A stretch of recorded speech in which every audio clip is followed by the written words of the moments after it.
Last ವಿಡಿಯೋದಲ್ಲಿ ನನ್ನ ಕಸಿನ್‌ನ ಮನೆಗೆ ಊಟಕ್ಕೆ ಕರೆದಿದ್ದೆ ಅಂತ ಹೇಳಿದ್ದೆ ಅಲ್ವಾ? ಸೊ ಅವರು ಬರ್ಬೇಕಾದ್ರೆ ಮೋನುಗೆ ಅಂತ ಹೇಳ್ಬಿಟ್ಟು ಕೆಲವೊಂದು ಬುಕ್ಸ್‌ನ ತಂದಿದ್ರು. ಸ್ಟೋರಿ ಬುಕ್ಸ್ ಎಲ್ಲ ಇತ್ತು. ಸೊ ಈ ಸ್ಟೋರಿ ಬುಕ್ ಅಂತೂ ನನ್ನ ಮಗಳಿಗೆ ತುಂಬಾನೇ ಫೇವರೇಟು. ಡೈಲಿ ಒಂದೊಂದು ಸ್ಟೋರೀಸ್‌ನ ಹೇಳ್ಸ್ಕೊತಾ ಇದ್ದಾಳೆ. ಮತ್ತೆ ಟ್ರೇಸ್, ಕಲರಿಂಗ್ ಬುಕ್ಸ್ ಎಲ್ಲ ತಂದಿದ್ರು. ಸೊ ಮಕ್ಳಿಗೆ ಇದೇ ತುಂಬಾ ಖುಷಿ ಕೊಡುತ್ತಲ್ವಾ? ಸ್ಟೋರಿ ಬುಕ್ಸ್ ಆಗಿರ್ಬೋದು, ಕಲರಿಂಗ್ ಬುಕ್ಸ್ ಆಗಿರ್ಬೋದು, ಸ್ಕೆಚ್ ಪೆನ್ಸು, ಕ್ರಯಾನ್ಸ್ ಎಲ್ಲ. ಸೊ ನನ್ನ ಮಗಳು ಕೂಡ ತುಂಬಾನೇ ಖುಷಿ ಪಟ್ಲು. ಮತ್ತೆ ಇದೆರಡು ಕ್ಯೂಟ್ ಜಿರಾಫೆ ಕೂಡ ತಂದಿದ್ರು.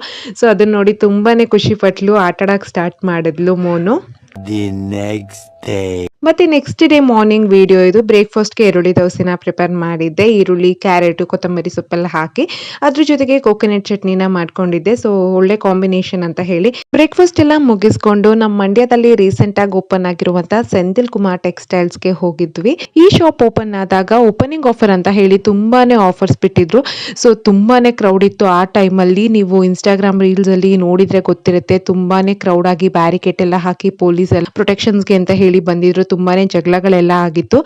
ಸೊ ಅಷ್ಟು ಆಫರ್ ಎಲ್ಲ ಇತ್ತು. ಬಟ್ ಆ ಟೈಮಲ್ಲಿ ನಾನು ಹೋಗಿರ್ಲಿಲ್ಲ. ಸೊ ನನಗೆ ಹೋಗಕ್ಕೂ ಆಗಲ್ಲ ಆ ಟೈಮಲ್ಲಿ ಅಷ್ಟೊಂದು ಜನ ಕ್ರೌಡ್ ಇದ್ದಾಗ ಅಂತ ಹೇಳಿ ನಾನು ಹೋಗ್ಲೇ ಇಲ್ಲ. So ಇವತ್ತು ಕೆಲವೊಂದು ಶಾಪಿಂಗ್ ಇತ್ತಂತ ಹೇಳ್ಬಿಟ್ಟು ಬಂದಿದ್ದೆ. ಸೊ ಫಸ್ಟ್ ಮೋನುಗ್ ನೋಡೋಣ ಅಂತ ಹೇಳ್ಬಿಟ್ಟು ಅವಳ ಡ್ರೆಸ್ಸಸ್ ಎಲ್ಲ ನೋಡ್ತಾ ಇದ್ದೆ. ಸೊ ಇಲ್ಲಿ ಪ್ರೈಸಸ್ ಎಲ್ಲ ಯಾವ ರೀತಿ ಇದೆ ಅಂತ ಅನ್ನೋದಾದ್ರೆ ಅಫೋರ್ಡಬಲ್ ಆಗಿದೆ ಅಂತ ಅನ್ನಿಸ್ತು ನನ್ನ ಪ್ರಕಾರ. ಅಷ್ಟೊಂದು ಪ್ರೈಸಿ ಅಂತ ಏನು ಅನ್ಸಲ್ಲ. ಬಟ್ ಕಿಡ್ಸ್ ವೇರ್ ನಲ್ಲಿ ಕೆಲವೊಂದು ಪರ್ಟಿಕ್ಯುಲರ್ ಡ್ರೆಸ್ಸಸ್ಗೆ ಹೇಳೋದಾದ್ರೆ ಅದು ಸ್ವಲ್ಪ ಕಾಸ್ಟ್ ಜಾಸ್ತಿ ಇದೆ ಅಂತ ಅನ್ನಿಸ್ತು. ಬಟ್ ಸ್ಯಾರೀಸ್ಗೆಲ್ಲ ತುಂಬಾನೇ ಆಫರ್ ನಡೀತಿದೆ. ನಾನು ಕೆಲವೊಂದು ಶಾಪಿಂಗ್ ಮಾಡೋದಿತ್ತು, ಅದನ್ನೆಲ್ಲ ಶಾಪಿಂಗ್ ಮಾಡಿದೆ. ಬಟ್ ಸ್ಯಾರೀಸ್ ಯಾವುದು ನಾನು ಪರ್ಚೇಸ್ ಮಾಡ್ಲಿಲ್ಲ.